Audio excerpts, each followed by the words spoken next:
भूख से तड़पाने वाला माइका वर्सेस पेट भर खिलाने वाला ससुराल। सरिता गुस्से में दरवाजे पर बड़ा सा ताला लगा रही है। अंदर से नेहा जोर जोर से दरवाजा पीट रही है। बाहर रमेश, अमन और रिया खड़े तमाशा देख रहे हैं। मम्मी प्लीज दरवाजा खोल दो, मुझे 5 दिन हो गए कुछ खाए हुए, मेरे पेट में बहुत तेज दर्द हो रहा है। मम्मी मुझे सच में चक्कर आ रहे हैं, प्लीज एक रोटी दे दो, मैं मर जाऊंगी। मर जा, तेरे जैसी लड़की के मरने से ही इस घर के पाप धुलेंगे। समाज में मुंह दिखाने लायक नहीं छोड़ा है तूने हमें। अरे सरिता, अब बस भी करो, दे दो उसे कुछ खाने को, इतना भी क्या जुल्म करना।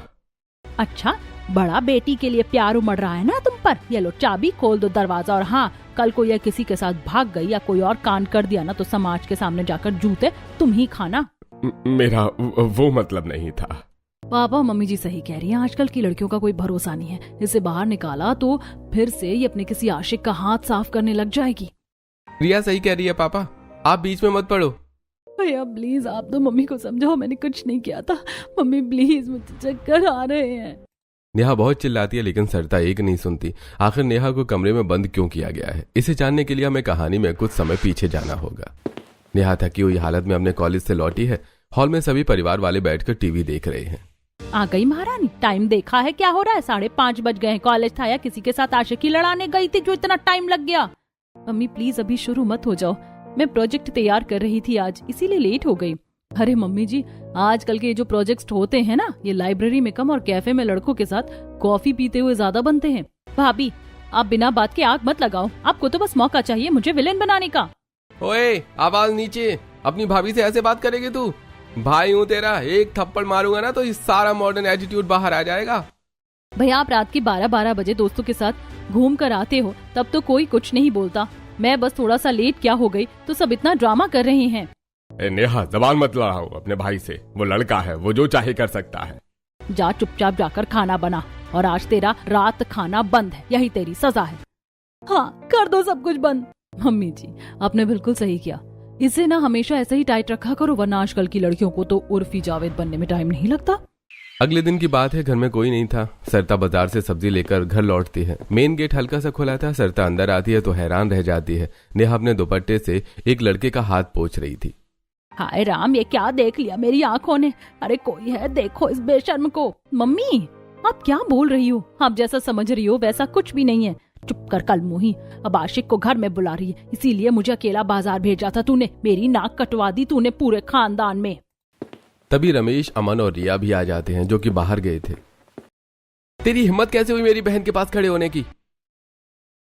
भैया मेरी बात तो सुन लो यार, मैं तो बस। तू मुझे सिखाएगा? निकल यहाँ से। अमन राहुल को एक जोरदार थप्पड़ मारता है। राहुल वहां से भाग जाता है। अरे मुझे तो शर्म आ रही है कि तू मेरी बेटी है। पापा आप मुझ पर ट्रस्ट करो, कोई मेरी बात तो सुनो। जबान लड़ाती अपने बाप से, आज के बाद तेरा दाना पानी भी बंद, तब तेरी अकड़ ठिकाने आएगी। 5 दिनों की सजा के बाद सरिता नेहा को कमरे से आजाद कर देती है और कुछ समय बीत जाता है। नेहा थकी हुई कॉलेज से आती है। घर में सरिता अपनी सहेली कमला के साथ चाय पी रही थी। अरे सरिता, तुमने वो शर्मा जी की बेटी को देखा? आजकल तो उर्फी जावेद बनी घूमती, मोहल्ले में कुछ भी कपड़े पहन लेती है। वही तो मैं कहती हूँ, इन लड़कियों पर कभी भरोसा नहीं करना चाहिए। जरा सी आजादी दो और ये खानदान की इज्जत उछाल देती है। नमस्ते आंटी। नमस्ते बेटा, बड़ी जल्दी आ गई कॉलेज से? चलो अब अपनी माँ का हाथ बटाओ। कहाँ करती है ये काम? इसे तो बस सजने संवरने से फुर्सत मिले तब ना। मेरा बस चले तो मैं इसका कॉलेज जाना ही छुड़वा दूं, पर क्या करूं, इसके पिता मानते ही नहीं हैं। मम्मी जी आप इसे इतनी ढील देते ही क्यों? अगर ये मेरे मायके में होती ना तो अब तक इसके हाथ पीले करके विदा कर दिया होता। चलो अब छोड़ो भी, आ गई है तो उसे आराम करने दो थोड़ा। आराम? किस बात का आराम? जा जाकर झाड़ू पोछा कर। घर का सारा काम खत्म करने के बाद नेहा रसोई में जाती है। भाभी बहुत तेज भूख लगी है, सुबह से कुछ नहीं खाया। खाना बन गया क्या? मुझे एक प्लेट दे दो प्लीज। खाना? तुम्हारे लिए किसने खाना बनाया महारानी? मैंने तो सिर्फ अमन और पापा जी के लिए बनाया था, वो दोनों खाकर सो गए। क्या? पर मैं क्या खाऊंगी? फ्रिज में भी कुछ नहीं रखा है, आपने मेरे लिए कुछ क्यों नहीं बनाया? अरे तो मैं क्या नौकरानी हूँ जो तुम्हारे लिए अलग से 56 भोग बनाऊं? क्या पंचायत चल रही है यहाँ? और तूने काम खत्म कर लिया अपना, जो यहाँ आ गई खाना मांगने? कॉलेज से आने के बाद से काम ही तो कर रही हूँ, थोड़ी भूख लगी थी इसीलिए खाना मांग रही थी। तो भूखी मर, जिसने काम नहीं किया उसे इस घर में दाना नहीं मिलेगा। और वैसे भी तेरा जैसे लक्षण है ना, तुझे तो खाना देना ही पाप है। अरे मम्मी जी क्यों बेचारी को रुला रही हो? ये लो नेहा, ये कल की एक बासी रोटी बची और थोड़ा सा प्याज है, ये खाकर पानी पी लो। वैसे भी तुम्हारे इस घर में तुम्हारी यही औकात है, चुपचाप खा लो। सरिता रिया वहां से चली जाती हैं। कॉलेज के बाहर नेहा रो रही है। उसकी यार नीहू प्लीज रोना बंद कर, तू लिटरली सूख कर कांटा हो गई। ऐसे कौन करता अपनी सगी बेटी के साथ। मैं क्या करूं यार पूजा, मुझे तो अब इस जिंदगी से ही घुटन होने लगी है। उस दिन के बाद से घर में मेरी अहमियत एक गली के कुत्ते से भी कम हो गई है। तेरी मम्मी तो बात बात पर ओवर ड्रामा करती है। अरे खाना कौन रोकता है भाई, ये तो हाई लेवल का अत्याचार है। यार दिन भर जानवरों की तरह काम करवाती है और जब भूख लगती है ना तो एक बासी रोटी कुत्तों की तरह फेंक देती है। मुझे तो अब खाने से भी डर लगने लगा है कि पेट भर के खाऊंगी तो फिर कोई ताना मार देंगी। पागल है तू जो ये सब सह रही है। मैं कह रही हूँ विमेन हेल्पलाइन में कंप्लेन कर दे, ये प्रॉपर मेंटल हरासमेंट है यार। कंप्लेंट? तो पागल होगी, पापा और भैया मुझे जान से मार देंगे। मेरी कोई लाइफ नहीं बची है पूजा, बस किसी तरह यहाँ से आजाद होना चाहती हूँ। कुछ दिन बाद की बात है। कॉलेज के बाहर नेहा डरी हुई रिया का इंतजार कर रही है, क्योंकि उसे लेने के लिए पहले उसकी माँ आई थी और भाभी आने लगी है। तभी एक लड़का समीर वहां आता है। एक्सक्यूज मी, हाय, मेरा नाम समीर है।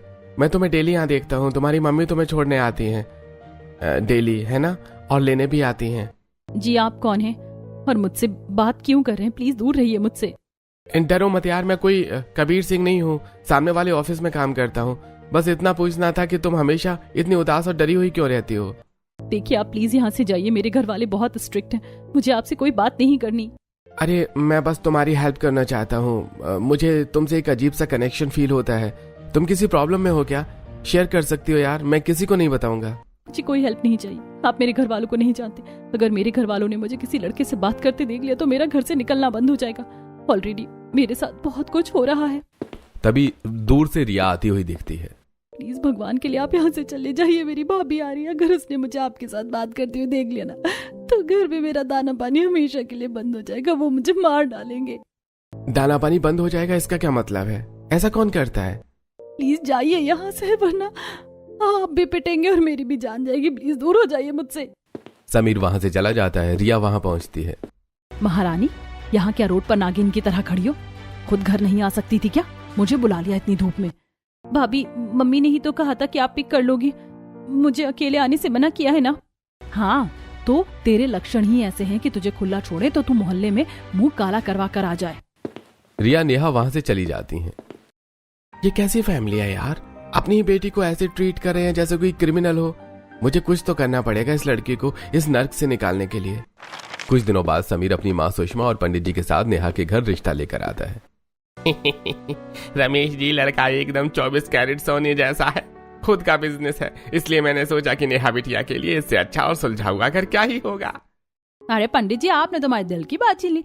हमारी नेहा तो बिल्कुल गाय है गाय। हमने तो उसे नाजों से पाला, कभी ऊंची आवाज में बात तक नहीं की उससे। हमें तो ऐसी ही संस्कारी बहू चाहिए थी सरिता जी, और पंडित जी ने जब आपकी बेटी की इतनी तारीफ की तो हम तो तुरंत राजी हो गए। हमें कोई दहेज वहेज नहीं चाहिए, बस घर को संभालने वाली लड़की चाहिए। ये तो हमारा सौभाग्य है बहन जी, आपको हमारी बच्ची पसंद आ गई। अंकल जी, अगर आपको ऐतराज ना हो तो क्या हम शादी की डेट जल्दी फिक्स कर सकते हैं? मैं चाहता हूँ कि शादी इसी महीने हो जाए। अरे क्यों नहीं, शुभ काम में देरी कैसी? हाँ जीजा जी बिल्कुल, नेहा भी अपने घर जाकर राज करेगी। हम तो चाहते हैं कि वो जल्दी अपने घर की हो जाए। तो फिर पंडित जी कर दीजिए रिश्ता पक्का। रात का समय हो जाता है। नेहा अपने कमरे में फोन पर समीर से बात कर रही है। हेलो होने वाली मिसेस समीर, क्या कर रही हो? डिनर विनर हो गया तुम्हारा? हाँ मैंने खा लिया खाना, बस ऐसे ही लेटी थी, नींद नहीं आ रही थी तो सोचा बात कर लूं। तुम बताओ तुम्हारा दिन कैसा रहा? अरे मेरा दिन तो एकदम बढ़िया था, लेकिन मुझे तुम ठीक नहीं लग रही हो। तुम्हारे घर में सब ठीक तो है ना?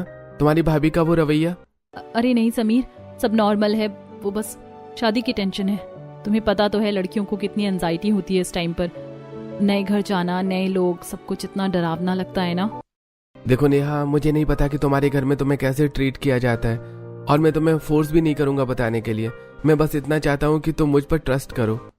थैंक यू समीर, तुम सच में बहुत अच्छे हो, पर कभी कभी मुझे डर लगता है कि अगर तुम भी, मेरा मतलब है अगर कल को मुझसे कोई गलती हो गई तो क्या तुम भी मुझे वैसे ही जज करोगे जैसे बाकी लोग करते हैं? अरे यार, मैं तुम्हारा पति बनने वाला हूँ, कोई बिग बॉस का जज नहीं हूँ। गलतियां इंसानों से ही होती है ना। तुम बस रिलैक्स करो और ये फालतू के खौफ दिमाग से निकाल दो। हाँ देखते हैं। Good night Sameer. Neha phone काट देती है और सो जाती है। ऐसे कुछ समय बीत जाता है। नेहा और समीर की शादी हो चुकी है। नेहा की विदाई का समय हो गया है। हाय राम, मेरा तो कलेजा ही कट गया। आज मेरी बच्ची मेरे बुढ़ापे का सहारा आज पराई हो गई। मैं तो इसके बिना एक पल नहीं रह सकती। कसम से नेहू, आंटी को तो सीधे ऑस्कर में भेजना चाहिए। अर्जुन कपूर से भी भयंकर एक्टिंग कर रही है। जो कल तक तुझे सूखी रोटी के लिए तरसा रही थी, वो आज कलेजे का टुकड़ा बोल रही है। हर चीज की भी सीमा होती है यार। पूजा, मुझे बहुत डर लग रहा है यार। मुझे पैनिक अटैक आ रहा है। अगर समीर की मम्मी ने भी मेरे साथ वैसे ही किया तो, अगर मुझे वहां भी कमरे में बंद करके भूखा रखा गया तो मैं मर ही जाऊंगी। चुप कर, वो लोग बहुत अच्छे हैं। समीर बेटा, हमारी बच्ची बहुत नाजों से पली है। इससे कोई भूल चूक हो जाए तो माफ कर देना। अरे आप टेंशन मत लीजिए अंकल, मैं नेहा का अच्छा ख्याल रखूंगा। अरे नेहा, रो क्यों नहीं रही है तू? मोहल्ले वाले क्या कहेंगे कि कितनी ढीठ लड़की है, मायका छूट रहा है और आंखों में एक आंसू नहीं। नहीं भाभी, मैं रो रही हूँ ना। नेहा और समीर कार में बैठकर वहां से चले जाते हैं। कार सीधे जाकर समीर के घर के सामने रुकती है और नेहा का अच्छे से गृह प्रवेश होता है। फिर समीर, सुषमा और नेहा हॉल में बैठ जाते हैं। आजा मेरी बच्ची, आज जाकर इस घर में रौनक आई। तूने आकर ही मेरे घर को स्वर्ग बना दिया। नमस्ते मम्मी जी। मम्मी जी, वो किचन कहाँ है? मैं कपड़े चेंज करके सीधा चाय बना देती हूँ आपके लिए। और रात के डिनर में क्या बनाना है? किचन? अरे बहू, तो अभी अभी तो आई, अभी से कौन सा काम करना है? मम्मी, मैंने इसे कहा था कि आप अनुपमा वाली सास नहीं हो, पर ये मानती ही नहीं है। अरे मेरी पागल बच्ची, हमारे घर का एक ही उसूल है, पहले पेट पूजा फिर काम दूजा। चला डाइनिंग टेबल पर। मैंने तेले शाही पनीर, दाल मखनी और गाजर का हलवा बनवाया है मेरे लिए। पर मम्मी जी, मैंने तो अभी तक कोई काम भी नहीं किया घर का। बिना काम किए खाना कैसे खा सकती हूँ? मुझे तो सजा मिलेगी ना। सजा? किस बात की सजा बेटा? अरे खाना तो भगवान का रूप होता है। क्या कोई अपने बच्चे को बिना खिलाए रख सकता है? तो चुपचाप बैठ यहाँ, मैं अभी गर्मा गर्म पूरियां लाती हूँ। कुछ ही देर में सुषमा डाइनिंग टेबल को खाने से सजा देती हैं। कहा था ना मैंने, मेरी मम्मी अच्छी हैं। यहाँ तो मैं काम से ज्यादा खाने का स्ट्रेस लेना पड़ेगा। खाओ वरना मम्मी बुरा मान जाएंगी। बहुत टेस्टी है मम्मी जी। शादी को कुछ दिन बीत चुके हैं। नेहा घर के मंदिर में साफ सफाई कर रही थी, तभी गलती से उसे भगवान की मूर्ति गिर जाती है। ये भगवान, ये क्या कर दिया मैंने? अब तो पक्का मेरा दाना पानी बंद हो जाएगा। मम्मी जी मुझे बहुत मारेंगी। मैं आज रात का खाना नहीं खाऊंगी। हाँ, मैं खुद को कमरे में बंद कर लेती हूँ। आवाज सुनकर सुषमा और समीर दौड़कर हॉल में आते हैं। नेहा जमीन पर बैठकर बुरी तरह रो रही थी। अरे नेहा, क्या हो गया? रो क्यों रही हो? सॉरी मम्मी जी, मुझसे गलती हो गई। मैं बहुत मनहूस है। अब मुझे जो सजा दे दो, पर प्लीज मुझे घर से मत निकालना। मैं आज पूरा दिन कुछ नहीं खाऊंगी। मैं कसम खाती हूँ, मैं पानी भी नहीं पीऊंगी आज। नेहा, तुम पागल हो गई हो क्या? एक मूर्ति गिरने पर खाना क्यों छोड़ना है? बेटा मेरी तरफ देख। अरे मूर्ति थी, गिर गई तो गिर गई, कोई बात नहीं। तूने जानबूझकर थोड़ी किया होगा। और एक खाना छोड़ने वाली बात तूने कहाँ से सीख ली? हमारे घर में दुश्मन भी भूखा नहीं सोता। तू तो मेरी बेटी है। पर मेरे मायके में तो ऐसा ही होता था। गलती होने पर मुझे खाना नहीं मिलता था। तुम्हारे मायके में जो होता था वो अब भूल जाओ। इस घर में अन्न से बढ़कर कुछ नहीं है। सही बात है मम्मी, इसका तो डर ही नहीं जा रहा है। एक काम करते हैं, इसका मूड ठीक करने के लिए आज शाम को समोसे और जलेबी ऑर्डर करते हैं। क्या बोलती हो नेहा? बिल्कुल। अब तू जाकर मुंह धो ले। जा मेरी बच्ची। नेहा वहां से चली जाती है। दोपहर का समय हो जाता है। नेहा सुषमा के कमरे में सफाई कर रही थी। ड्रेसिंग टेबल साफ करते वक्त सुषमा की पुश्तैनी सोने की चेन कहीं गिर जाती है। नेहा पूरा कमरा छान मारती है, लेकिन चेन नहीं मिलती। हे भगवान, ये क्या हो गया? इतनी महंगी चेन मुझसे कैसे खो गई? पहले मूर्ति और अब चेन। अब तो मेरा बचना मुश्किल है। मम्मी जी मुझे पक्का महीनों तक भूखा रखेंगी। नेहा डर के मारे भागकर अपने कमरे में जाती है और दरवाजा अंदर से लॉक कर लेती है। तभी समीर और सुषमा वहां आ जाते हैं। नेहा, क्या हुआ यार? दरवाजा क्यों लॉक कर दिया तुमने? सब ठीक तो है ना? समीर, तुम लोग मुझे छोड़ दो। मैं बहुत मनहूस हूँ। मम्मी जी की वो सोने की चेन मुझसे खो गई। मुझे पता है मैंने बहुत बड़ा क्राइम किया है। आप लोग मेरा खाना पीना बंद कर दो।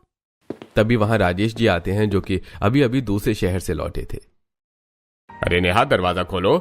नहीं पापा जी, मुझे मेरे मायके में यही सिखाया कि गलती की सजा भूखे रहकर ही मिलती है। नेहा, अगर तुमने अगले 1 मिनट तक दरवाजा नहीं खोला ना, तो मैं दया का नाम लेकर ये दरवाजा तोड़ दूंगा।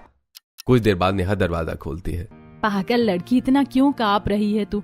मुझे तो ऐसा लग रहा है जैसे मैं तेरी सास नहीं, कोई शोले फिल्म का गब्बर सिंह। मुझे तुझे कच्चा चबा जाएगी। मम्मी जी, वो चेन बहुत महंगी थी ना मेरे मायके में। तो अगर 10 रुपए का भी नुकसान हो जाए तो मेरी मम्मी 2 दिन तक मेरी प्लेट पे खाना नहीं देती थी। मुझे लगा आप भी। तेरे मायके वालों ने तुझे बहुत डरा कर रखा मेरी बच्ची। पर एक बात कान खोल कर सुन ले, कीमती चीजें तो आती जाती रहती हैं, पर किसी इंसान को भूख से तड़पाना हमारे यहाँ सबसे बड़ा पाप माना जाता है। अरे सही कह रही है तुम्हारी सास। अरे हम कोई जल्लाद हैं क्या जो बात बात पर खाना छीन लेंगे। देख लिया अपनी मम्मी जी का प्यार। अब ड्रामा बंद करो और डाइनिंग टेबल पर चलो। आप लोग सच में मुझसे नाराज नहीं हो? अरे खाना मिलेगा क्या, मैं खुद अपने हाथों से खिलाऊंगी तुझे। चल अब, तेरे ससुर जी के पेट में चूहे कूद रहे हैं। थैंक यू मम्मी जी, आप लोग सच में दुनिया के सबसे अच्छे लोग हो।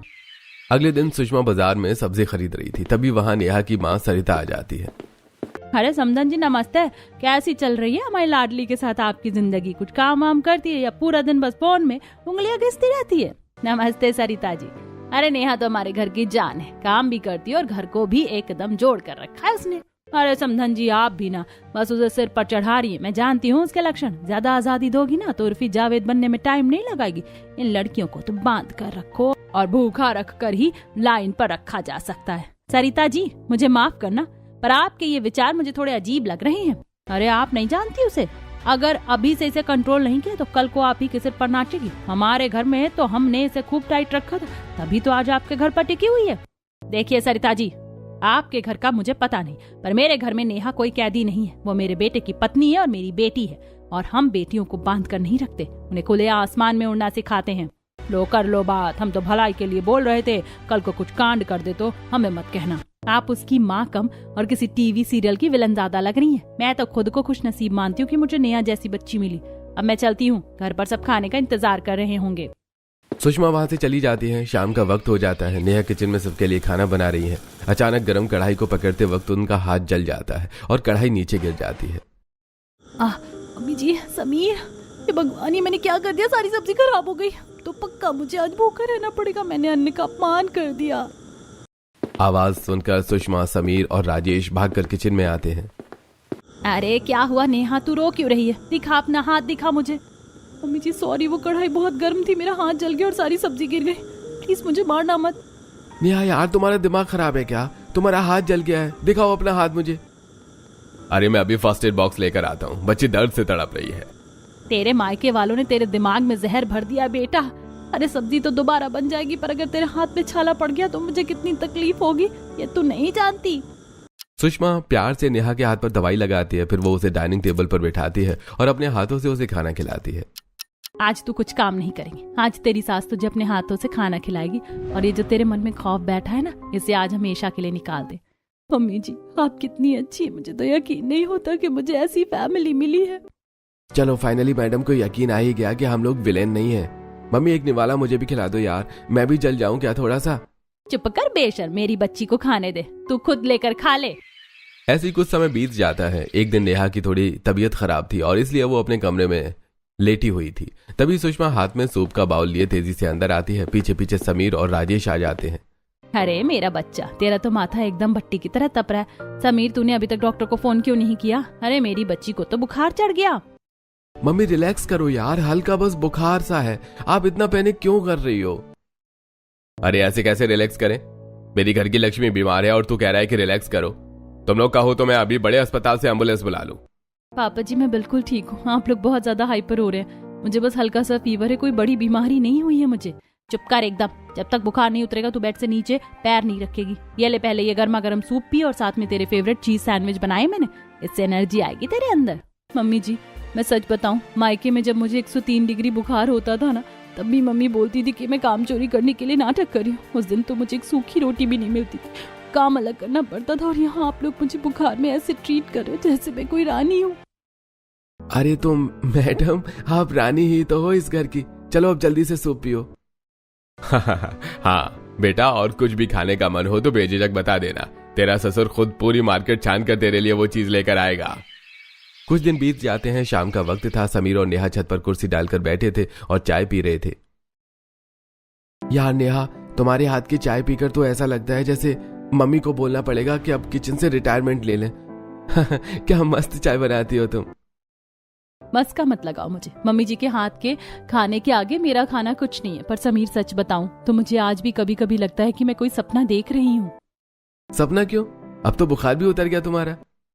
यार समीर, मुझे लगता था मेरी पूरी लाइफ एक मशीन की तरह बस काम करते करते और ताने सुनते सुनते निकल जाएगी। मैं तो भूल ही गई थी कि मैं एक इंसान हूँ। मुझे तो ऐसा लगता था कि मैं बस किसी के घर की फ्री की नौकरानी हूँ।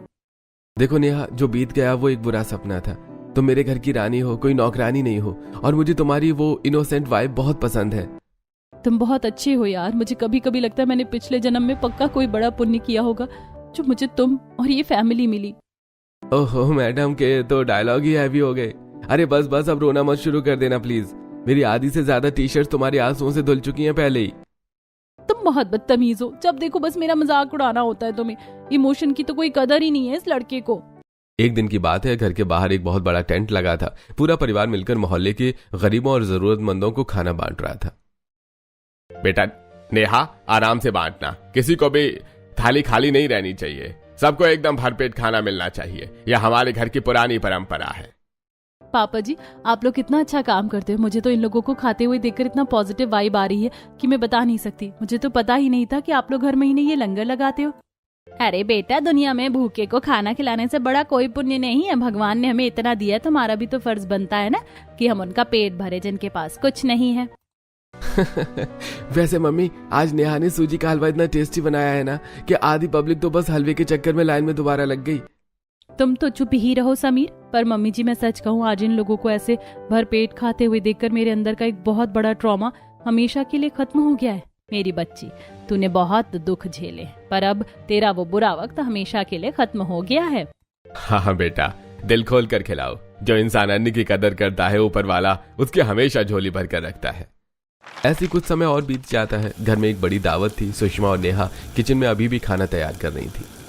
अरे नेहा, बस कर दे बेटा, कितना बनाएगी। मम्मी जी, आज पहली बार मेरे मायके वाले हमारे घर पर दावत के लिए आ रहे हैं। उन्हें भी तो पता चले कि मैं यहाँ कितनी खुश हूँ। हाँ मम्मी, मैडम सुबह से मास्टर शेफ बनी हुई है। मैं तो बस यही सोच रहा हूँ कि तेरे घर वाली इतना सारा खाना देखकर कहीं शौक से बेहोश ना हो जाए। अरे भाई सुषमा, टाइम देखा है, 8 बजने वाले हैं। मैंने उन लोगों को साफ साफ बोल दिया था कि दावत का टाइम 8 बजे है। इसके बाद हम किसी का इंतजार नहीं करेंगे। देख बेटा, अगर वो 8 बजे तक नहीं आए तो हम लोग अपना खाना शुरू कर देंगे। तेरे ससुर जी के रूल्स एकदम मोहब्बते वाले अमिताभ बच्चन जैसे हैं टाइम को लेकर। मम्मी जी, मुझे बहुत मजा आएगा अगर वो लेट आए और हम उन्हें बिना पूछे खाना शुरू कर दें। सच में बहुत मजा आएगा। ओहो, मैडम के तो तेवर ही बदल गए ससुराल आते ही। चलो ठीक है, डाइनिंग टेबल सेट है। अब बस देखते हैं कि 8 बजे तक कौन आता है। कुछ समय बीत जाता है। रात के 8:15 बज चुके हैं, लेकिन कोई नहीं आता। इसलिए सभी खाना खाना शुरू कर देते हैं। लेकिन तभी नेहा के घर वाले आ जाते हैं। वाह समधन जी, वाह, ये क्या तमाशा है। हमें दावत पर बुलाकर खुद खाना ठूस रहे हो। अगर हमारा ऐसे ही अपमान करना था तो हमें बुलाया ही क्यों। अरे सरिता जी, आइए, इसमें अपमान कैसा। दावत का टाइम 8 बजे का था और आप लोग 8:15 आए हैं। हमारे घर में टाइम की बड़ी कदर है। अरे हाँ समझे जी, मैंने आपको साफ कहा था कि 8 बजे का मतलब 8 बजे। हम मोहब्बतें वाले अमिताभ बच्चन के फैन हैं, अनुशासन तो मानना पड़ेगा। अरे ये कोई तरीका है राजेश जी, हम लड़की वाले हैं, मेहमान हैं आपके, इतना तो इंतजार करना ही पड़ता है। पापा जी सही कह रहे हैं। और ये नेहा, तुझे तो कम से कम अपने मायके वालों का वेट करना चाहिए था ना। ससुराल आते ही पराई हो गई तू। सच ही कहते हैं, पराया धन किसी का सगा नहीं होता। भाभी, नेहा पराया धन नहीं है। तुम लोग हमारे मुंह पर हमारी बेइज्जती कर रहे हो। हम यहाँ कोई तुम्हारा झूठा खाना खाने नहीं आए। चलो सब, ये लोग हमें नीचा दिखा रहे हैं। रुकिए माँ, आज आप बिना मेरी बात सुने इस घर से नहीं जाएंगी। आपको बुरा लग रहा है ना कि हम आपके बिना खाना खा रहे हैं। ये किस टोन में बात कर रही है तू मुझसे। आपको ये अपमान लग रहा है तो याद कीजिए, आपके ही उसूल है ना ये, कि जो लेट उठे, जो काम में गलती करे, उसे खाना नहीं मिलना चाहिए। बेटा नेहा, ये तू क्या कह रही है। घर की बात बाहर क्यों निकल रही है। कौन सा घर पापा? वो घर जहाँ मुझे एक एक रोटी के लिए तड़पाया जाता था, जहाँ कॉलेज से आकर मैं नौकरानियों की तरह काम करती थी और जरा सी गलती होने पर मेरी थाली छीन ली जाती थी। मुझे जानवरों की तरह भूखा रखते थे आप लोग। ओए, अपनी लिमिट में रहने आ। ओ हेलो, आवाज नीचे अमन। मेरी बहू मेरे घर में खड़ी है और तुम उसे चुप नहीं करा सकते। नेहा तू बोल बेटा। मम्मी जी, इन्होंने मुझे भूख का ऐसा ट्रॉमा दिया कि आज भी जब कोई ग्लास गिरता है तो मुझे लगता है कि आज मुझे खाना नहीं मिलेगा। मैं 5 दिन तक बिना खाए पानी पीकर सोई हूँ उस घर में। तू झूठ बोल रही है। हमने तुझे सजा तेरी भलाई के लिए दी थी। तूने कांड ही ऐसे किए थे कि हमें तुझे कमरे में बंद करना पड़ा। कौन सा कांड? माँ, वो वाईफाई वाला लड़का, वो कुछ नहीं था। मैं आपको बताना चाह रही थी लेकिन किसी ने मेरी तो सुनी ही नहीं। लेकिन आज मैं सबको सच बताऊंगी। नेहा सोफे पर लैपटॉप खोले बहुत टेंशन में बैठी है। पास में राहुल वाईफाई ठीक कर रहा है। भैया प्लीज थोड़ा जल्दी कर दो, मुझे अपना प्रोजेक्ट सबमिट करना है जल्दी। और इस वाईफाई ने लिटरली एन मौके पर धोखा दिया। मेरा तो दिमाग खराब हो रहा है। अरे आप टेंशन मत लो मैडम, बस अभी 2 मिनट में सिग्नल आ जाएगा। हो गया लगभग। थैंक गॉड, अब मेरा प्रोजेक्ट सबमिट हो जाएगा। इस बात पर 1 कप चाय तो बनती है आपके लिए। नेहा राहुल के लिए चाय लाती है, लेकिन गलती से चाय राहुल के हाथ पर गिर जाती है। Shit, I am so sorry, मेरा ध्यान सच में कहीं और था। रुको रुको, मैं अभी साफ कर देती हूँ। और नेहा अपने दुपट्टे से राहुल का हाथ साफ करने लगती है। हाँ, तो ये कहानी तूने तब क्यों नहीं बताई? आपने मुझे बोलने का मौका दिया था भाभी। माँ ने मुझे गालियाँ सुनाई और भैया ने बिना कुछ सुने उस गरीब लड़के को पीटना शुरू कर दिया। आप लोगों ने मुझे कैरेक्टरलेस डिक्लेयर कर दिया और 5 दिन तक कमरे में भूखा रखा। बेटा, हमें लगा कि समाज क्या कहेगा। समाज का डर सिर्फ मेरे लिए था पापा। भैया ने जब रिया भाभी से लव मैरिज की तब समाज कहाँ गया था? लड़के साथ खून कर दें तो वो राजा बेटा, और लड़की किसी का जला हुआ हाथ पोंछ दे तो वो महापाप। सरिता जी, मुझे तो आपको इंसान कहते हुए भी घिन आ रही है। रमेश जी, आप लोग सच में समाज में मुंह दिखाने लायक नहीं है। आप लोग मेरी नेहा के परिवार हैं, इसलिए मैं इज्जत कर रहा हूँ, पर अब आप लोग यहाँ से जा सकते हैं। चलो सब, हम इस घर में एक पल नहीं रुकेंगे। हाँ माँ, जाइए, और हाँ, बिना खाना खाए जाइएगा, क्योंकि आपके ही बनाए हुए रूल्स हैं। आज पहली बार खाली पेट सोकर देखिएगा कि कैसा लगता है। सरिता, रमेश, अमन और रिया वहाँ से चले जाते हैं। मेरी शेरनी, आज तूने मेरा दिल खुश कर दिया। हर लड़की को ऐसे ही अपने हक के लिए लड़ना चाहिए, अत्याचार सहन नहीं करना चाहिए। फिर सारा परिवार एक साथ बैठकर डाइनिंग टेबल पर अपना खाना खाता है।